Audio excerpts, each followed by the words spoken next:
Welcome to the Mental Health and You podcast. This podcast brings you information and advice from across the Norfolk and Suffolk NHS Foundation Trust, with a range of teams, services and those who use them sharing their experiences and wisdom with us every fortnight.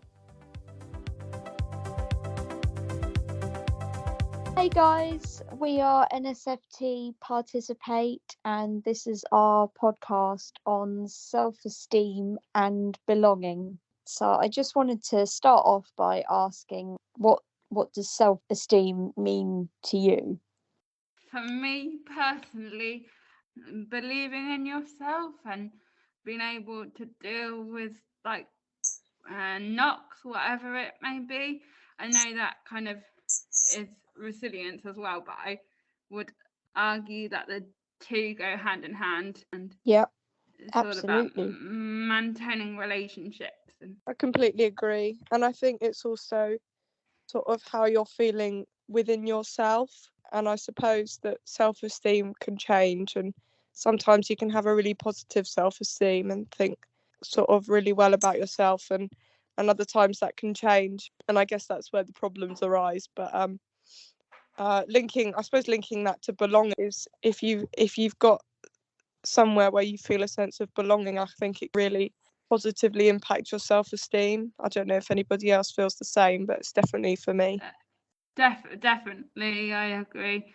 I've had lots of times throughout school where I've found it really hard to make myself understood or be understood by other people, and it's groups like this one that give you a sense of purpose and end goal, and we all share the end goal of making mental health services better, for example, and it gives us a common purpose as well. And I think the fact we're all working together builds self-esteem as well. I think it's that unseen effect. I would absolutely agree with that. And also, that is actually true that we can all experience dips in self-esteem at different parts, different times in our lives. And I think one thing sort of adding to that about the common purpose is that at school or in education in general, I guess, even if that's education that you've chosen, once you've chosen, you have to be there and you have to try to fit in with these people because you're going to see them every day. And if you don't, that really can affect your self-esteem. Whereas groups like this and things like this, we've all chosen to be here because we all have a common interest and a common passion. Exactly. So what I've also seen is that self-esteem, as we've kind of said, helps with it's basically how we think and feel about ourselves, how we view ourselves. I've just noticed in the chat as well, so we've got, for me, it's being independent and doing things for yourself, and I can see we've got a few hands up, so yeah, please do come in. So with self-esteem, it tends to change a lot due to the people who you surround yourself with.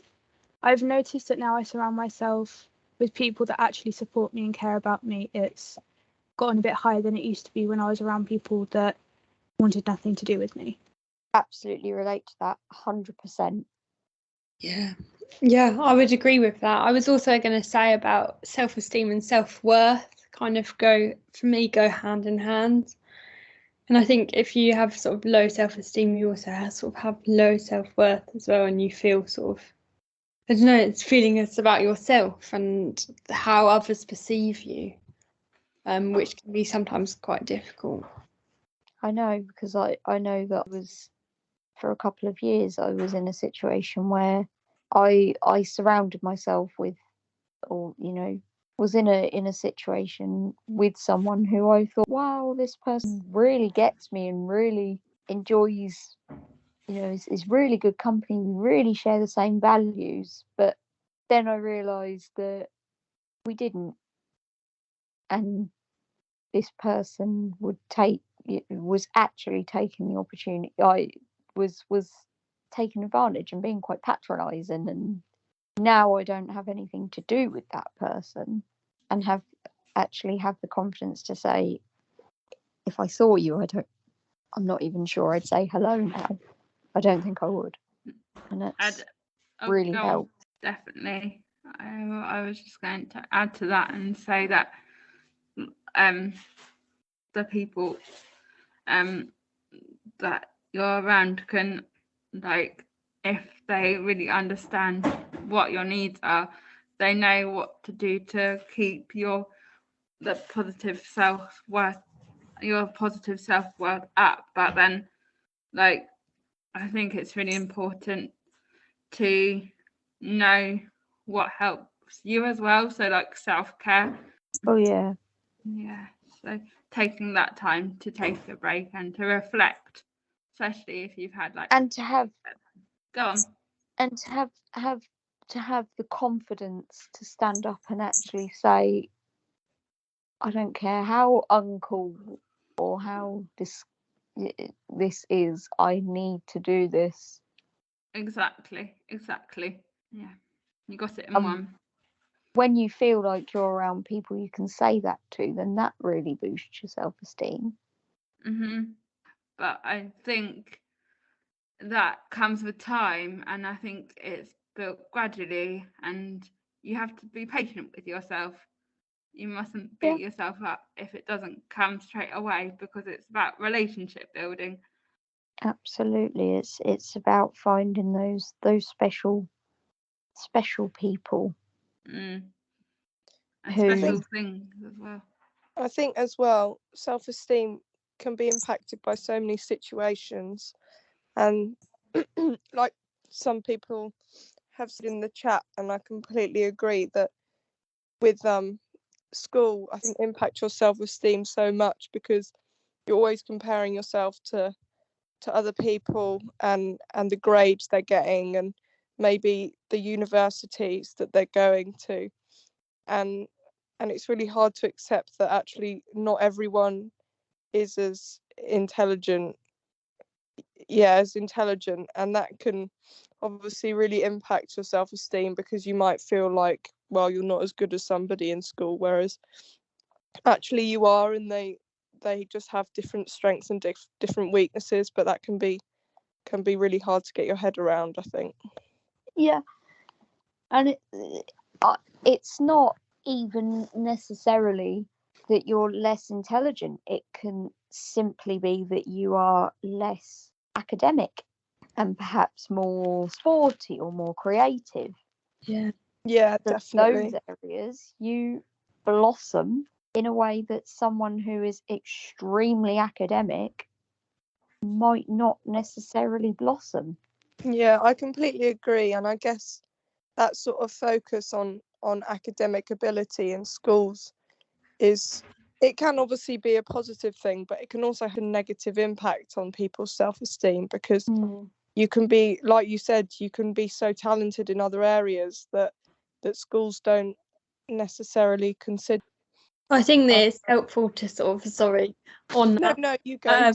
I think it's helpful to sort of see school as if, unfortunately, for a lot of people, it doesn't fit the sort of mould. I don't know, it only fits certain types of people, and it's kind of created for outcomes.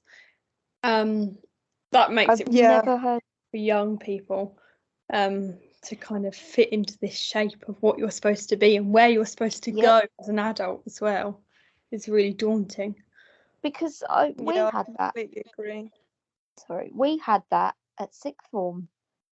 We had careers lessons where if you wanted to work, you got a computer, like a video at the start of a lesson, and a computer, and it was like, take this quiz to work out what job you're going to do, you could do. If you wanted to go to university, you got leaflets, you got lessons. I always remember, and I didn't take any of, I mean, I did end up doing 2 years at university, but I didn't take any of the stuff home because I didn't want to, that was not the route I wanted to take. And I will always remember my English teacher once saying to the whole class, when you go to university, as opposed to if you go to university.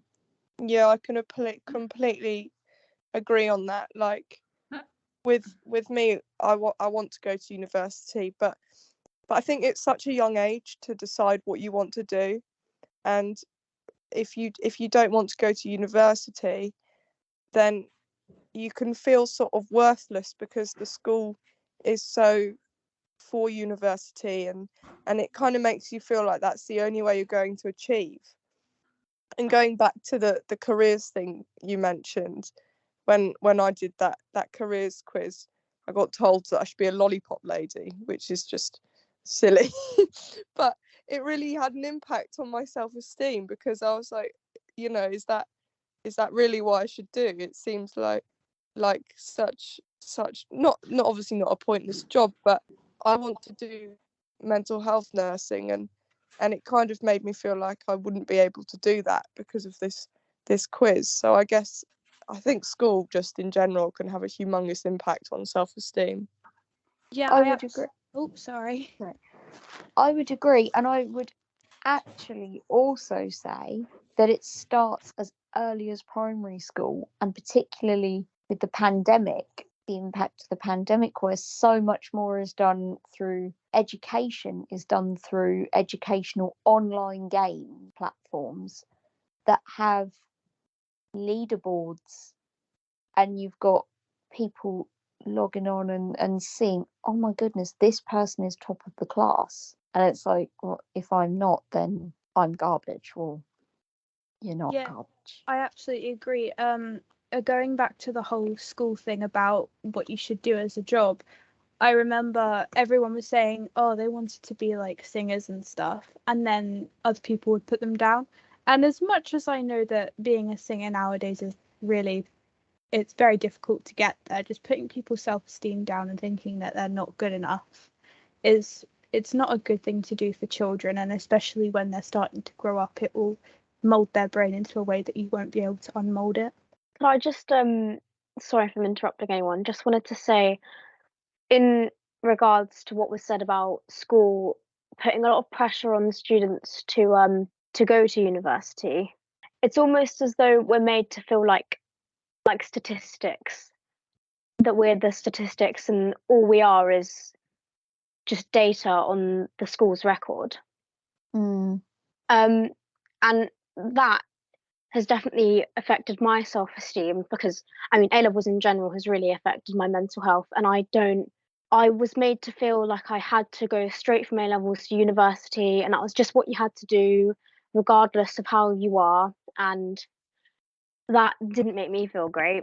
And then when I decided that my next step should be a gap year, and everyone I know is in September going to go to university, and I was sort of made to feel like I had to do that, and that made me feel like I'm not going to do well academically, and that I'm not going to be able to get where I want to be just because like everyone has to go to university in the school's eyes.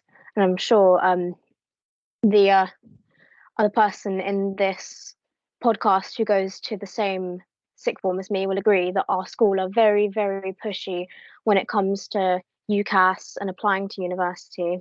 So yeah, I completely. They are. Yeah. It's just all they go on about, and it's not because they want the best for us or the best for our mental health. They just, it looks good for them, doesn't it?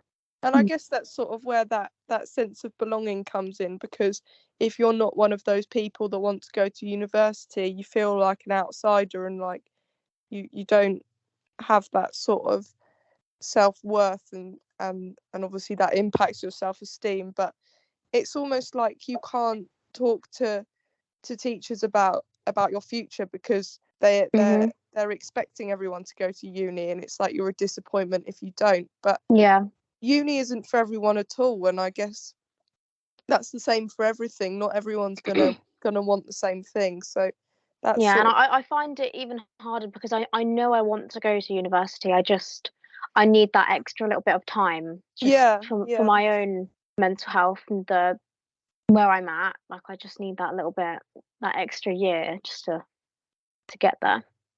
Yeah, and I think that should be supported. I Definitely. do. I think what I mean, this has almost become a whole topic of its own, but I think what people forget in schools is university is for everybody. You can, once you've left school, you can go when you're 50 if you want. I spent time with people, for want of a better word, old people at university, people who were old enough to remember generational things that were so different. I reckon there were probably 6 young people, like our sort of age range, 6 or 7 in my class. And that was something else that I really beat myself up over with this person who I mentioned earlier, was that I knew they were still studying, and I kind of went through that whole thing of, oh my god, they're trying harder than me, and I guilted myself, I guess. And that, I think that did affect how I saw myself, my motivation to look after myself, and that is part of your self-esteem. Definitely. I think it's really important, isn't it, to have those people around you that are supportive and can help you with that. And in the chat, we've got my special people are who really understand me, or work with people who have disabilities or special needs. And I have a funny way how I make friends.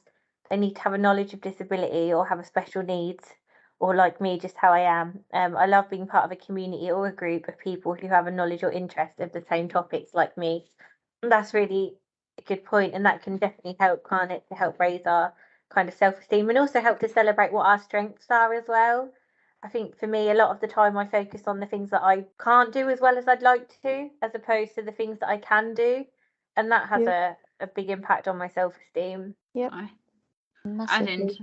Adding to that point, I think it's really important to celebrate what you do achieve, because even if it's, for me as someone who lives with a physical disability, it may not be the same as someone else, but for me it's a massive thing, and like, it's not to be underestimated. Like, and I think when people don't, luckily I'm around people that do understand, but when people don't get that, you're like, well, what's the point in explaining it, because all you're going to do is put me down. It's not worth explaining to people that don't understand, or who I feel don't understand. But I completely relate, because I live with physical health issues as well, and at my worst it was a win and took courage to carry a toilet roll up the stairs, and thankfully that doesn't anymore, but because my confidence and my self-esteem is higher than it was. If you have like a knock with your physical health, that affects your self-esteem as well. Yep. Like, yeah, definitely. If you fall or something, it takes ages to get your self-esteem and confidence back up. And people, luckily, people in this group and my friends do understand, but it's so hard to explain. And feeling like your needs aren't high enough as well. Like, yeah, even if you just need a cuddle. Yeah, totally relate to that It's as well. like, well, so there's somebody else out there that needs that cuddle more. And it goes back to our previous sessions of feeling validated, and that idea of comparison again, doesn't it? It all comes back to complete a circle. It's really interesting. Yeah, so it's all sort of comparing yourself to other people. I think that can impact you in so many ways. I know that we've spoken about social media before, but I think social media can have a massive impact on self-esteem, because you're just constantly comparing yourself, and if you feel like other people are better than you, or look better, or have higher goals, then that sort of, your self-esteem can become so negative because of just comparing yourself, when actually I think people need to be proud of what they've achieved, and realize that not everybody's the same, and obviously your achievements are just as valid as somebody else's. Yeah, I think that sort of comparing thing just impacts so many aspects of mental health. Yeah, massively. I totally relate to what you're saying about social media. Yeah, definitely as well. It's like a different reality, really. People only showcase what goes right, and I think that doesn't help the comparison element of it. No, absolutely doesn't.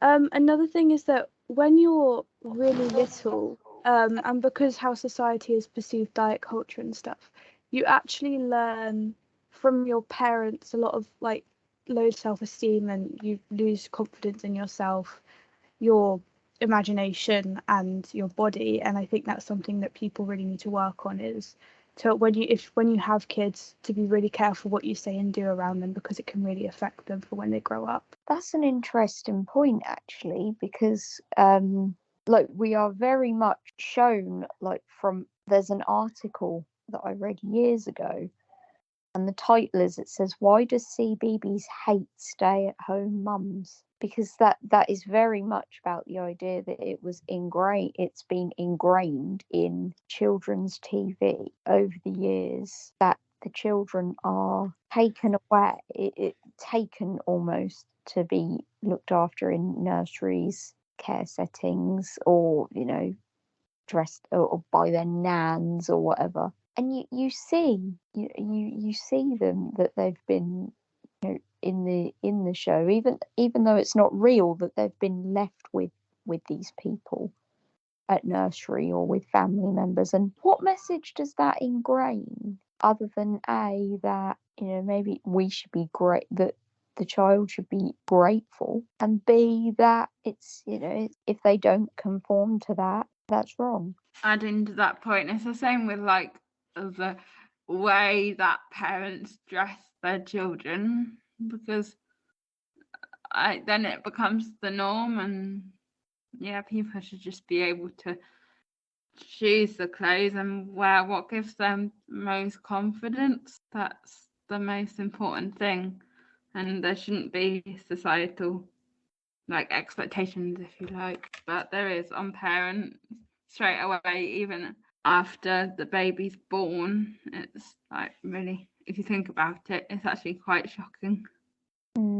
Yeah, I completely agree, and I help at Brownies, and they're about age 7, and you can even see, like, at that age, so young, the people who have really positive self-esteem and those who just have no confidence, and it's so interesting to see how even at such an early age things can impact your self-esteem so much. And I guess it's sort of parents and older people's responsibility to just make that self-esteem as positive as possible, and tell them like that they are really great, and that they're doing amazing things, because children can easily believe so many things. So if they're told that what they're doing is wrong, their confidence just gets knocked, and I think that can have such an impact later on in life with self-esteem and feeling a sense of belonging in a group. It doesn't even have to be words, even something as small as a hug. Yeah, Can I completely totally agree set with you that. off. So thank you. Hope you find our podcast useful. If this is a topic that interests you, there are guides for young people and for adults on self-esteem on the Young Minds website. And if you are interested in our podcasts, we also have further ones of those which we produce every 2 weeks. So thank you.